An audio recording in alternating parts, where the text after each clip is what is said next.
छत्तीसगढ़ राज्य के रायपुर से लगभग 400 किलोमीटर की दूरी पर स्थित है जिला दंतेवाड़ा। यहाँ विराजी हैं आदिशक्ति मां दंतेश्वरी, जो बस्तर वासियों की आराध्या देवी हैं।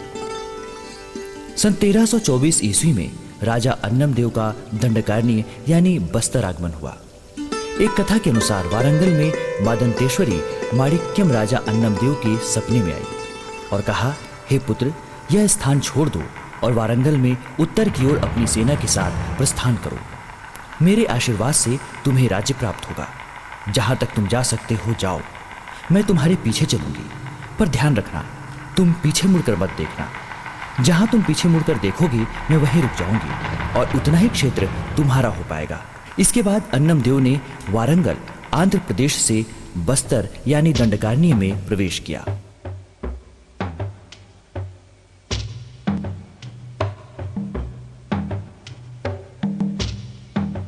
नदी के किनारे रेत के पास माता के पायल की आवाज आनी बंद हो गई।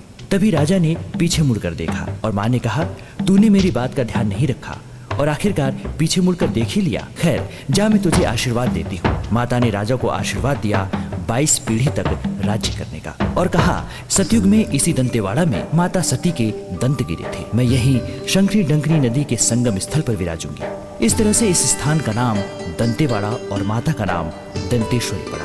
इसी दंतेवाड़ा में 13वीं शताब्दी से चली आ रही फागुन मड़ई की परंपरा यहाँ लगभग 700 वर्ष पुरानी है, जो आज भी जारी है। आइए देखें और जानें कि बस्तर वासियों की श्रद्धा और विश्वास का यह पर्व कितना अनोखा है।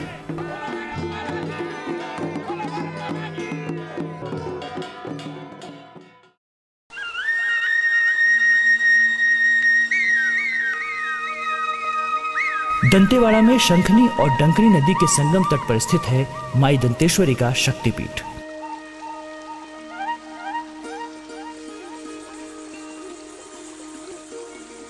माई जी के मंदिर प्रांगण में मंदिर द्वार के सामने गरुड़ स्तंभ स्थापित है।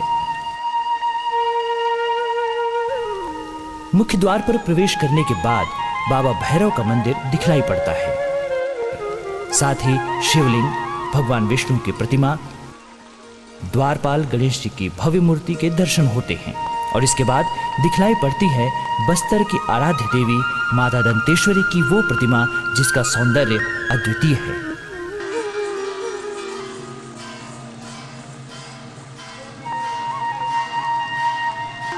मंदिर प्रांगण में ही माता भुवनेश्वरी का मंदिर भी स्थित है, जो दंतेश्वरी माता की बहन मानी जाती है।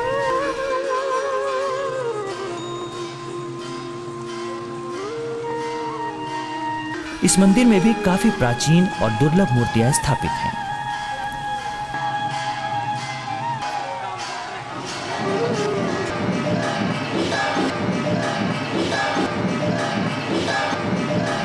दंतेवाड़ा की गौर नृत्य कला अपने आकर्षण के कारण पूरे विश्व में प्रसिद्ध है।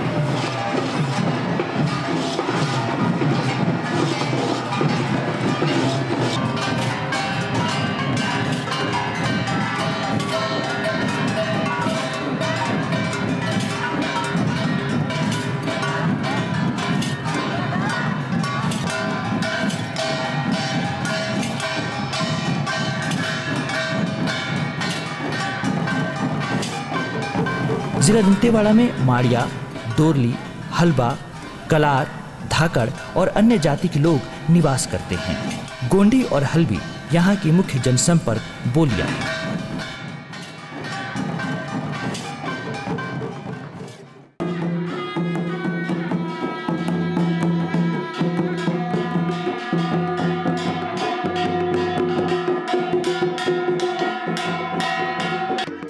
फागुन मंडई के पहले विधान में फागुन शुक्ल षष्ठी को कलश स्थापना की जाती है।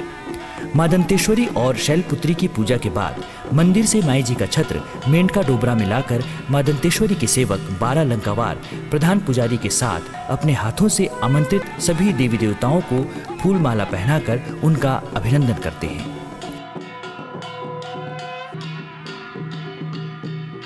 विधि विधान से इनकी पूजा अर्चना की जाती है। मान्यता के अनुसार पहले दिन गौरी और गणेश की पूजा की जाती है। कलश को आम के पत्ते, गोबर, धान, चावल, हल्दी, लाली और फूल मालाओं से अच्छी तरह से सजाया जाता है। 9 देवियों की पूजा की जाती है, मंत्र उच्चारित किए जाते हैं। सभी कार्य मंगल पूर्वक संपन्न हो, इसलिए सभी मिलकर इसकी प्रार्थना करते हैं।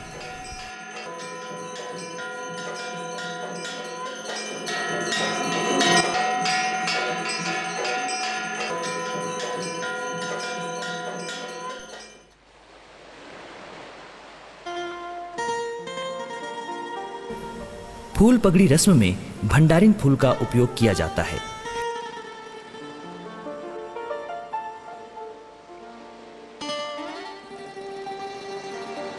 इस फूल की पगड़ी को पहनकर पुजारी माई जी की डोली के साथ मंदिर प्रांगण से कुछ दूरी पर स्थित नारायण मंदिर आते हैं। यहाँ माता जी को भोग लगाया जाता है।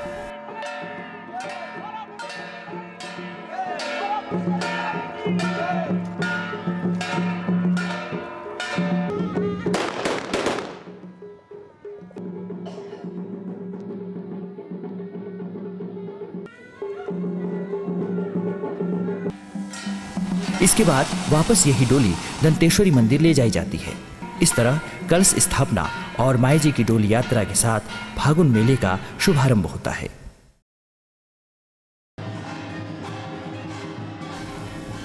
फागुन मेले के अगले विधान में ताड़ फलंगा धोनी रस्म फागुन शुक्ल के सप्तमी तिथि को किया जाता है।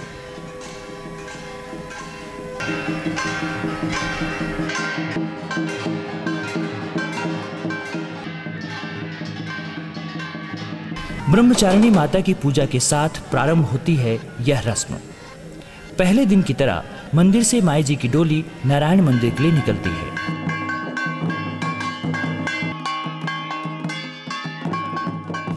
पुजारी ताड़ फलंगा को लेकर नारायण मंदिर स्थित तालाब में उसकी पूजा करते हैं।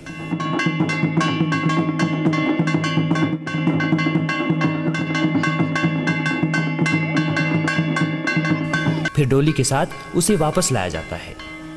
ताड़ के इस डाल को होलिका दहन के अवसर पर प्रज्वलित किया जाता है। इस मेले के सारे विधि विधान को पूरे करने में मुख्य पुजारी, सहयोगी पुजारी और 12 लंकावार की महत्वपूर्ण भूमिका होती है। 12 लंकावार में नाइक, समरथ, कतियार बोड़का, लाठुरा, पंडाल भगडिन, कलार, कुम्हार, अधिकारी महारा, भंडारी, डेगल और गायता लोग होते हैं, जिनकी इस मेले में प्रमुख भूमिका होती है। इस प्रकार ताड़ फलंगा पूजा रस्म को पूरा किया जाता है।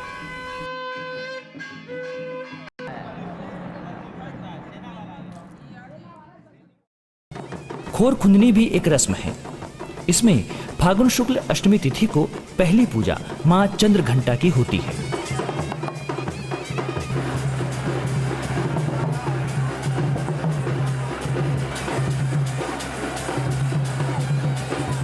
माई जी की डोली के साथ सभी देवी देवताओं के छत्र कलश स्थापना स्थल मेंढका डोबरा में लाए जाते हैं। 12 लंकावार का एक व्यक्ति जाकर कलश स्थापना स्थल पर आमंत्रित देवी देवताओं के आने की सूचना माई जी को देता है। फिर उनका स्वागत किया जाता है।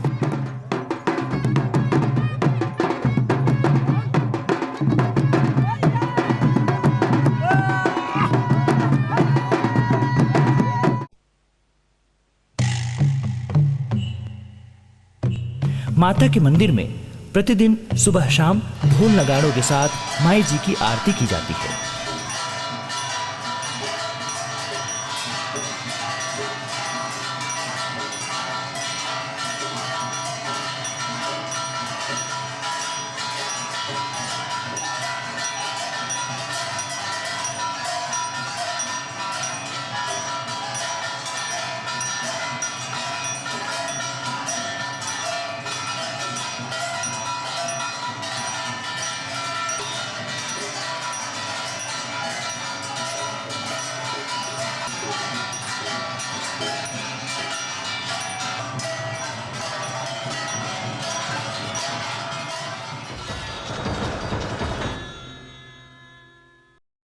परंपरा ले बजाऊं से परंपरा ले हमसे बाजा बस पूजा पूजा माता पाड़ देवता पाड़ सब पाड़ बजाऊं।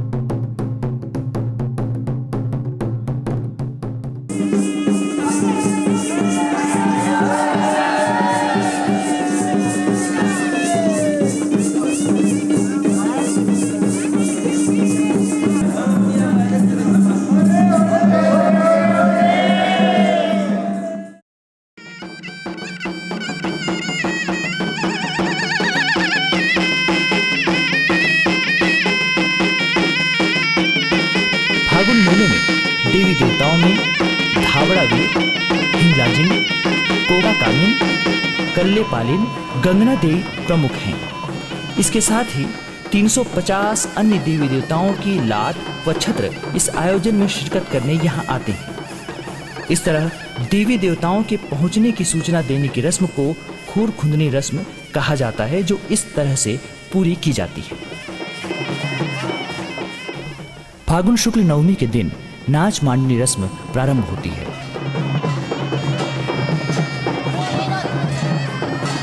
सर्वप्रथम मां कुष्मांडा जी की पूजा अर्चना की जाती है। फूलों का मुकुट पहनकर पुजारी डोली के साथ नारायण मंदिर पहुंचते हैं।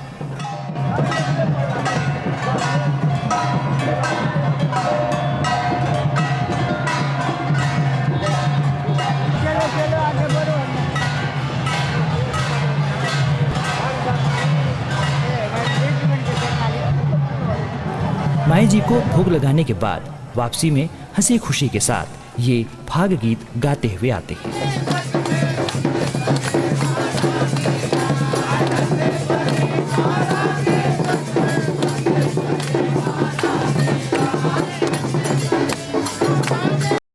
इस रस्म में 12 लंकावार नाच कर नाच मांडनी रस्म को पूरा करते हैं। इस दिन से फागुन मेले में नृत्य उत्सव की शुरुआत होती है।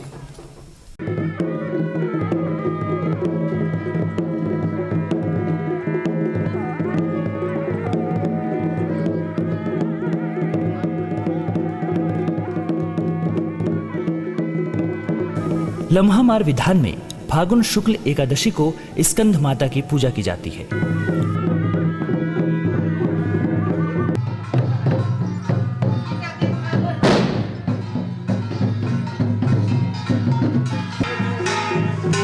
स्कंद माता, दंतेश्वरी माता और साथ ही मां भुवनेश्वरी की डोली सलामी के बाद मंदिर प्रांगण से होकर नारायण मंदिर के लिए जाती है।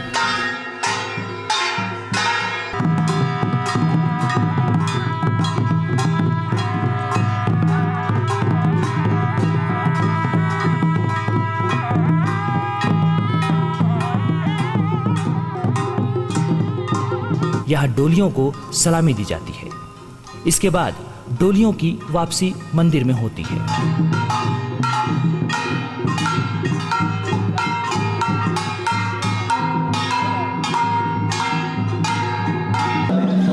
रात्रि में मेंढका डोबरा स्थल पर गायता परिवार का एक व्यक्ति लम्हा यानी खरगोश बनता है और कतियार परिवार के लोग शिकारी बनते हैं।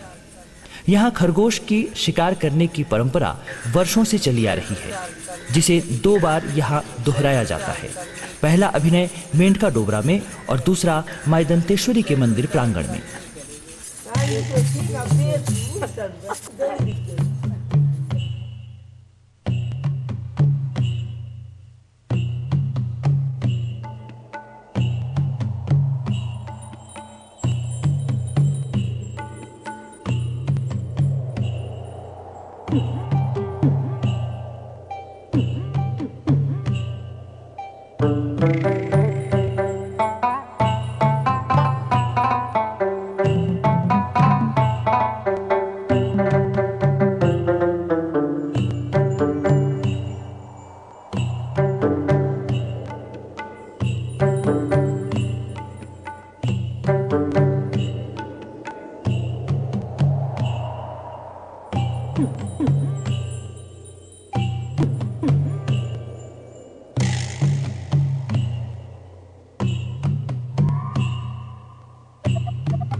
इस तरह खरगोश की शिकार करने के अभिनय से लम्हामार रस्म पूरी होती है।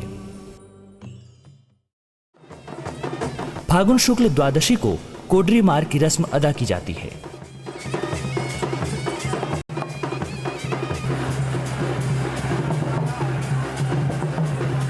फूल पगड़ी रस्म के बाद मां कात्यायनी, मां दंतेश्वरी और मां भुवनेश्वरी की पूजा होती है।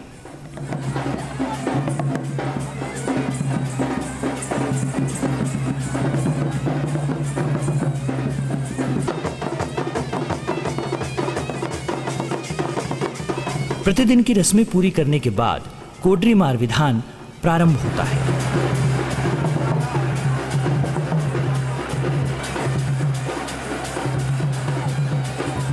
जिसमें कुम्हार जाति के लोग नृत्य करते हुए मेंढका डोबरा की ओर आते हैं।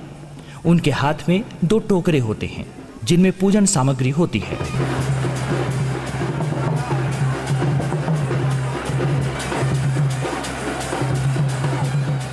गायता कुटुंब का व्यक्ति समर्थ और नाइक परिवार के व्यक्ति शिकारी होने का अभिनय करते हैं।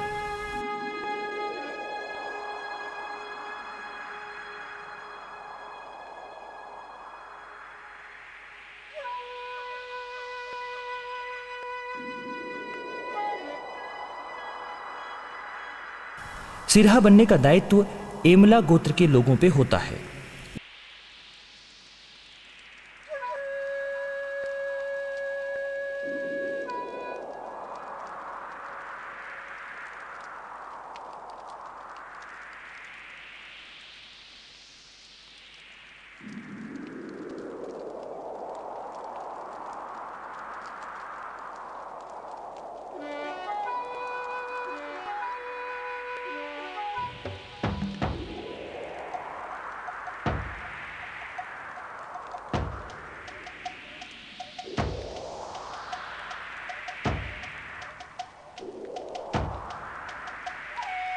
इस अभिनय में शिकारी जाल फैलाकर शिकार करते हैं।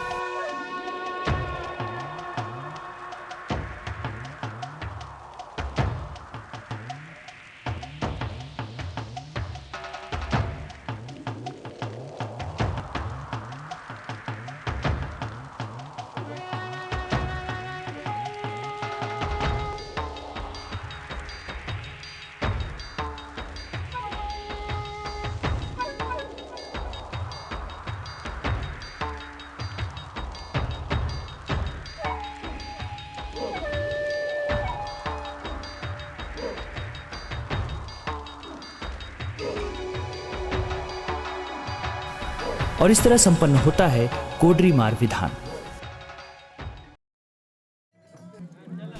फागुन शुक्ल त्रयोदशी को चीतल मार की रस्म का दिन होता है। इस विधान के शुभारंभ में मां दुर्गा के रूप में ही कालरात्रि की पूजा होती है।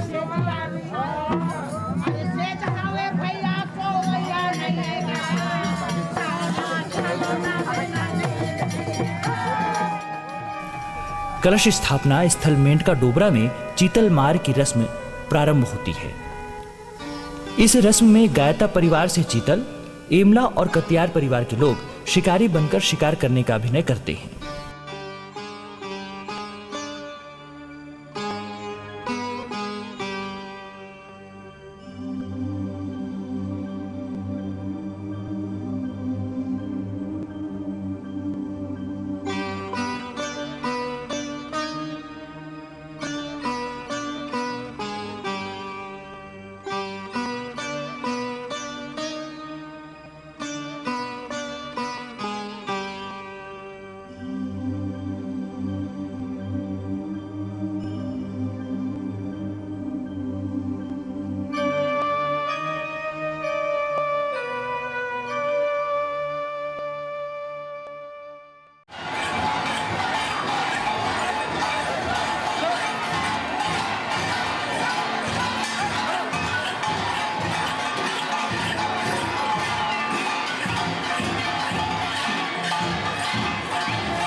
एक ओर जहां फागुन मेले के विधि विधान जारी रहते हैं, वहीं दूसरी ओर दंतेवाड़ा नगर में विशाल मेला भी लगा रहता है।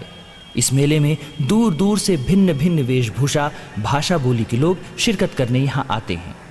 व्यापारी व्यवसाय में, ग्रामीण सैर सपाटे में और खरीदारी में व्यस्त रहते हैं।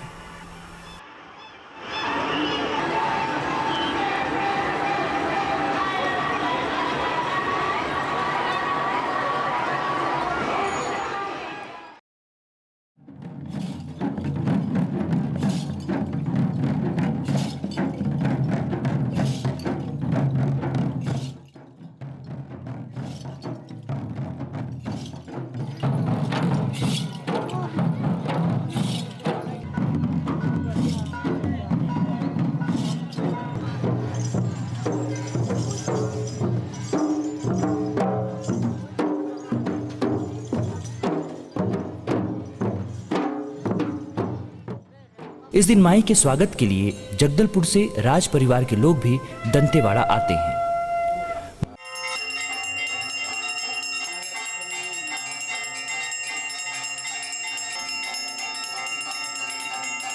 माई दंतेश्वरी शक्तिपीठ स्थापना के समय से यह परंपरा यहाँ चली आ रही है। आज भी राज परिवार के लोग बड़ी ही श्रद्धा के साथ माई जी के फागुन मेले में हिस्सा लेने दंतेवाड़ा आते हैं।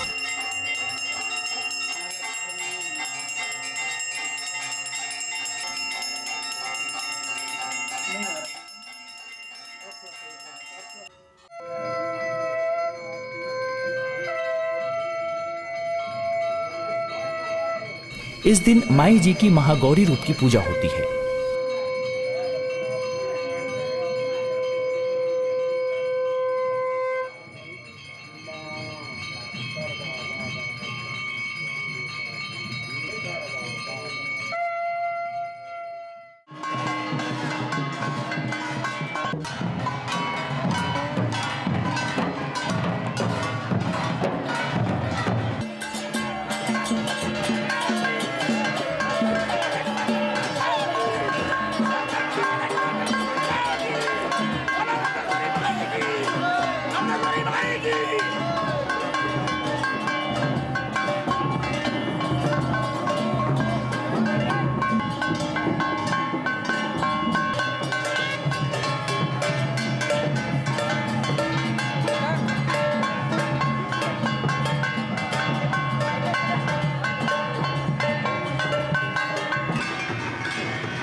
पांच पांडव मंदिर में पुजारी द्वारा मिट्टी का पुतला बनाकर चावल, लाली, फूल और धूप आदि माता को अर्पित किया जाता है। कुम्हार जाति के लोगों के द्वारा चंवर देव की प्रतिकृति बनाई जाती है।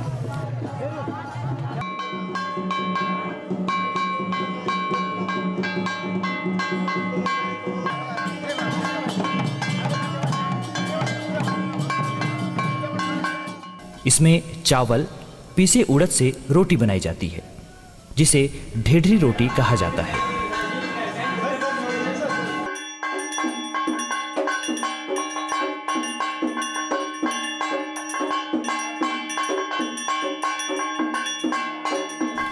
चंवर देव की मूर्ति में भोग लगाने के पश्चात मशाल प्रज्वलित कर गौर मार की तैयारी की जाती है।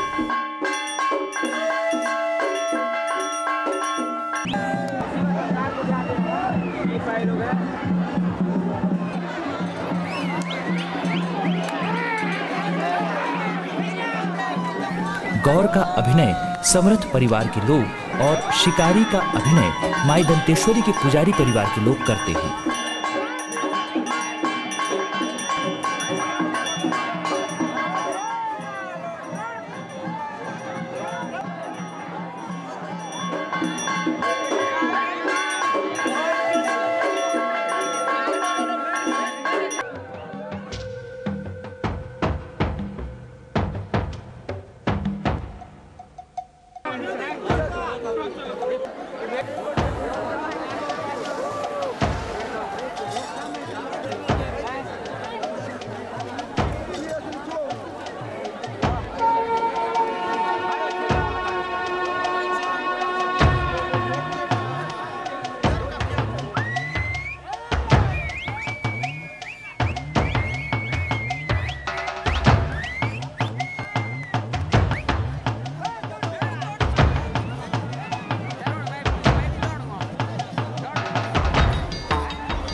इस तरह से संपन्न होता है गारी और गवरमार कार्यक्रम।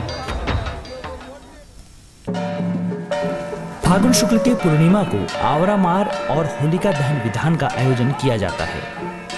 इसमें मां सिद्धिदात्री की पूजा की जाती है। यहाँ आमंत्रित सभी देवी देवताओं की शोभा यात्रा निकाली जाती है। देवी देवताओं की वापसी के समय जय स्तंभ चौक पर समस्त ग्रामवासी एक दूसरे को आंवले से मार मार कर आवरा मार रस्म को पूरा करते हैं।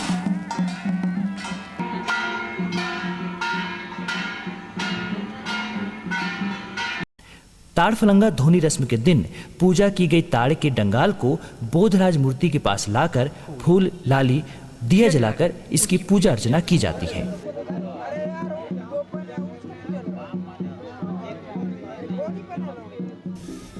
होलिका दहन के समय 12 लंकावार आपस में हाथ पकड़कर इस स्थान की परिक्रमा करते हैं। फिर पुजारी जी के द्वारा होली जलाई जाती है। इस तरह विभिन्न ग्रामों से आए हुए समस्त देवी देवताओं के प्रतिनिधि आपस में फाग गीत गाते हैं और इस तरह संपन्न होती है आवरा मार और होलिका दहन की ये रस्म।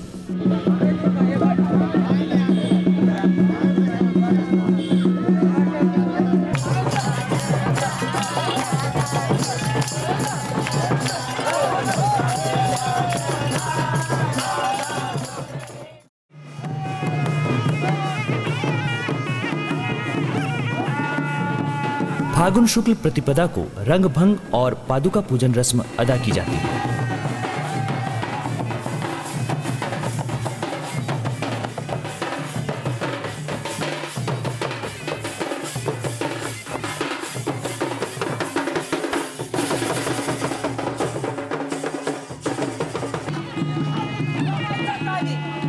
भक्तगण होलिका दहन स्थल पर जाकर राख का तिलक लगाकर आपस में पलाश के फूल से निर्मित रंग गुलाल खेलकर बाजे गाजे के साथ नाचते गाते मां दंतेश्वरी के मंदिर के प्रांगण में पहुंचते हैं।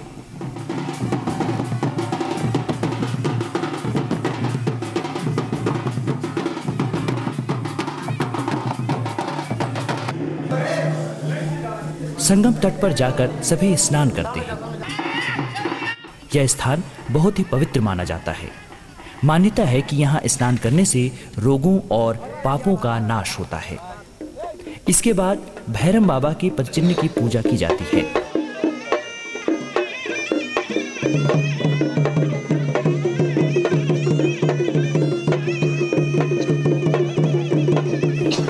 पौराणिक कथा के अनुसार एक बार भगवान ब्रह्मा और विष्णु में विवाद हो गया, जिसकी खबर भोलेनाथ तक पहुंची। उन्हें मालूम चला कि इनमें से कौन बड़ा है। इस बात को लेकर इनके बीच विवाद चल रहा है। उसी समय भगवान शंकर लिंग के रूप में प्रकट हुए और कहा, आप दोनों में जो इस लिंग के अंत का पता लगाएगा वही बड़ा होगा। भगवान विष्णु ने लिंग के अंत का पता लगाने का काफी प्रयास किया, पर इसके बाद भी वो सफल नहीं हो पाए। भगवान ब्रह्मा को भी अंत का पता नहीं चल पाया, लेकिन उनकी मुलाकात सेवती नामक फूल के पौधे से हुई। ब्रह्मा जी ने कहा, आपको मेरे साथ चलना होगा और शिव जी के समक्ष यह बतलाना होगा कि मैंने लिंग के अंत का पता लगा लिया है। उनकी इस नीति से शिव जी क्रोधित हुए। क्रोधवश उनकी तीसरी नेत्र खुली, जिसमें भैरव जी का जन्म हुआ। शिव जी ने आज्ञा दी और कहा, जाओ और माता जी की सेवा करो। माता जी ने चेहरे का तेज स्वरूप देखकर भैरव बाबा से कहा कि आप हमेशा मेरे द्वार पर खड़े रहें। जिस भक्त की गुहार आप करेंगे, मैं उनकी मनोकामना अवश्य ही पूरी करूंगी। तब से यह सर्वविदित है कि यदि भैरव बाबा के समक्ष अपनी इच्छा प्रकट की जाए तो भक्त की मनोकामना अवश्य ही पूरी होती है। भैरव बाबा का मंदिर संगम स्थल के उस पार स्थित है। इस मंदिर में 5 शिवलिंग हैं।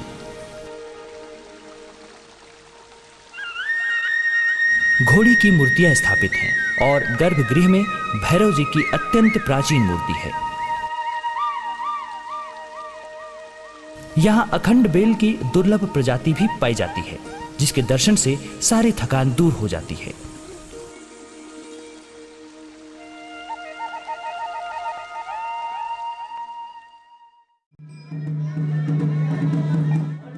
फागुन मेले के समाप्ति के बाद वक्त आ गया है देवी देवताओं के विदाई समारोह का। दूरस्थ अंचलों से आए समस्त देवी देवता और पुजारी, मुखिया और माझी को विशिष्ट अतिथि के द्वारा वस्त्र, श्रीफल और कुछ राशि देकर भावभीनी विदाई दी जाती है।